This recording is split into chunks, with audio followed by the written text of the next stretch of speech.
Madame, Monsieur, bonsoir et bienvenue. Abidjan arbore depuis le 1er août 2022 les couleurs du drapeau national. Dans les entreprises, les institutions et sur les grandes artères de la ville, l'on aperçoit partout les couleurs orange, blanc et vert. La vente des gadgets et du drapeau national est lui-même devenu un business, mais très rentable, à l'occasion de cette fête de l'indépendance qui, je le rappelle, sera célébrée demain dimanche à Yamoussoukro. Regardons ensemble cette effervescence dans la ville d'Abidjan, dans ce reportage de Clarisse Kayala, commenté par Anissette Konan-Blessing.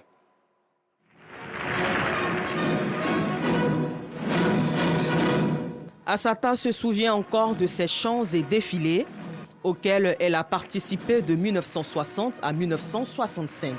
Blanc de nos jaillets sulissants, blanc de pureté, vert de nos forêts s'éveillant, vert de célévité, vive les trois couleurs au fond de la fraternité. Des souvenirs qui restent à jamais des moments inoubliables pour Assata. Mon premier défilé, j'avais 10 ans. Mais comme je suis grande de taille, je faisais avec les jeunes filles. Il y avait des danses, les guerriers avaient leurs masques. C'était beau. Quand tu es dans l'avion, tu vois les gens là.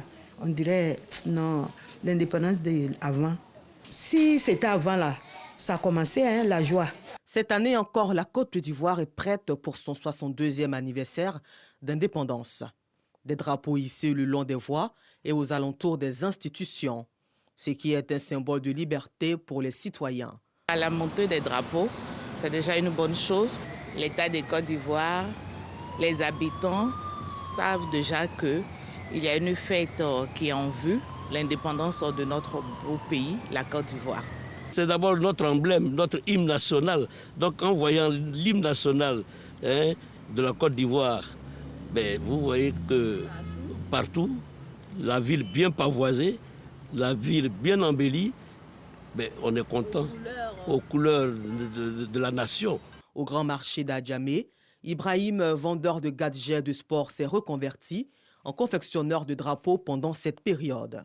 Chaque indépendant là, ça marche très bien. Il y a des jeunes gens, ils viennent vers nous et puis ils prennent et aussi ça va chercher un peu dedans. Le 7 août, c'est notre indépendance et en tant qu'Ivoirien, c'est tout à fait normal de pouvoir voir le drapeau en tout cas. À environ 500 mètres de là, les fleuristes qui confectionnent des roses aux couleurs de l'emblème ivoirien. Nous sommes dans la dernière semaine de la fête et vraiment ce sont les fleurs orange, blanc, vert qui sortent beaucoup. Voilà, il y a la fleureuse depuis le matin. Et tous mes clients qui viennent ici, ce sont les fleurs orange, blanc, vert qui prennent. Loin de ces fleuristes, les vendeurs de maillots s'attellent à écrire des noms sur le dos de ces t-shirts. Un moment juteux pour ces commerçants pendant cette période.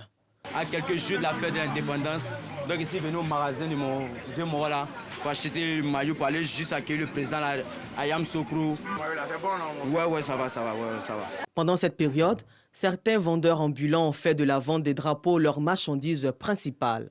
Ils se faufilent entre les voitures pour vendre le maximum de leur stock.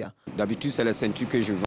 Les clients, ce sont ceux qui sont dans les voitures, surtout ceux qui passent sur les motos et aussi en paye. La fête de l'indépendance est célébrée cette année à Yamoussoukro le dimanche 7 août 2022.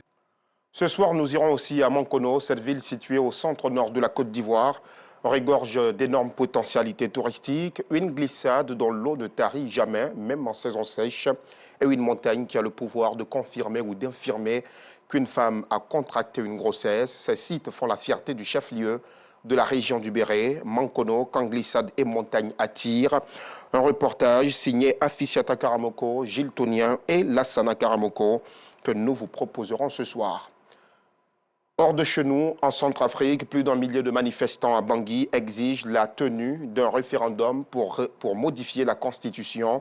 Cette modification permettra au président Archange Touadéra de briguer un 3e mandat.